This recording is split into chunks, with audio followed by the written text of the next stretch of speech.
हर साल की तरह फिर वो वक्त दोहराएगा। डर तो जरूर होगा मन में जब वो अपने पूरे साल की मेहनत आजमाएगा, पर इस सफर में उसे ये कोई नहीं बताएगा कि इस मार्कशीट से तेरा फ्यूचर डिसाइड नहीं हो जाएगा। उस जिम्मेदारी के कागज पे लिखे हर कतरे को मेरी अर्थी पे रख देना। मम्मी पापा, मैं ये नहीं कर पाई, मैं दुनिया की सबसे बुरी बेटी हूँ, मुझे माफ कर देना। हर साल ना जाने कितने बच्चे जान दे देते हैं सिर्फ ये सोचकर कि अब उनसे कुछ नहीं हो पाएगा। फाइनल एग्जाम्स का टाइम और दुनिया की सारी डिस्ट्रैक्शन तुम्हें चारों तरफ से घेर लेगी। जो पढ़ा था भूलने लगोगे और सिलेबस की चिंता तुम्हें चारों ओर बिखेर देगी। पर तुम घबराना मत, तुम्हें करके दिखाना है, और ना हो सके तो दोबारा कोशिश करनी है, ना कि खुद को मिटाना है। सच में जिंदगी सिर्फ IAS या डॉक्टर बनने से नहीं संवर जाती। ये 9वीं 10वीं 11वीं 12वीं की रिपोर्ट कार्ड सच में कहीं काम नहीं आती। इतना भरोसा तो है ना खुद पर कि कमा लोगे अपने और अपने घर वालों के लिए। ठीक है ना, होगा तो होगा, नहीं होगा तो कई दरवाजे खुले हैं तुम्हारे लिए। ये कागज के टुकड़े तुम्हारी तकदीर नहीं बदल देंगे, तो ऐसा वैसा कोई फैसला लेने के बारे में कभी सोचे भी नहीं। और आज मेरा रिजल्ट आया। रोल नंबर डालते हुए मेरा हाथ कप आया।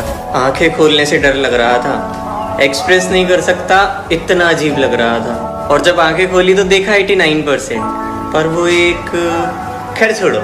मैंने अपने मार्क्स अपने पेरेंट्स को बताए और उन्होंने कहा कि 1% और ले आता।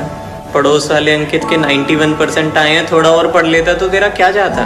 और मेरे फेस पे स्माइल तो थी, लेकिन अब आंखों में आंसू भी आने लगे। मेरी पीठ थपथपाने की बजाय सब मुझे बातें सुनाने लगे।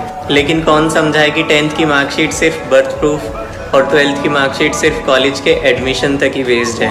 साला IIT JEE छोड़ो, यहाँ तो DU में इतनी रेस है। कैसे समझाएं कि ये दुनिया मार्क्स से नहीं नॉलेज से चलती है।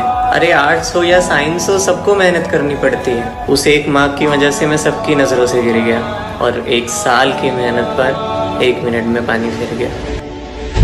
बच्चों, आज आपके बोर्ड एग्जाम की डेट शीट आ गई है। नेक्स्ट मंथ 15 फरवरी से आप सभी के एग्जाम शुरू हो रहे हैं, इसीलिए अब सभी बच्चे जी जान से पढ़ाई में जुट जाओ। यही टाइम है कुछ कर दिखाने का। और हाँ, इस साल जो भी बच्चा सबसे ज्यादा मार्क्स का स्कोर करेगा उसे मैं iPhone गिफ्ट करूंगी। ये सुन सभी बच्चे खुशी से उछलने लगे। इतने में पंकज बोला 14 या 15, 16 Pro Max। मैम बोली। ये सुन सभी बच्चे हंसने लगे और फिर मैम के जाते ही क्लास में सभी बच्चे iPhone पर चर्चा करने लगे। मैं तो सोच ही रहा था 10th के बाद iPhone लेने का, चलो अब गिफ्ट ही ले लूंगा मैम से। बैक बेंचर साहिल बोला iPhone तो मुझे ही मिलेगा। तन्नू बोला, लेकिन वही गोलू चुपचाप शांत बैठा हुआ था। और फिर एग्जाम के बाद जब 3 महीने बाद रिजल्ट आया तो रिजल्ट देख ज्यादातर बच्चे उदास हो गए, क्योंकि 10th में सबसे ज्यादा मार्क्स का स्कोर इस बार टॉपर श्वेता की जगह बैक बेंचर गोलू ने किया था। और ये देख पूरे स्कूल में हलचल मच गई। लेकिन उससे भी ज्यादा हैरानी तो सभी बच्चों को तब हुई जब उन्हें ये पता चला कि गोलू स्कूल से अपनी TC लेकर शहर छोड़कर चला गया।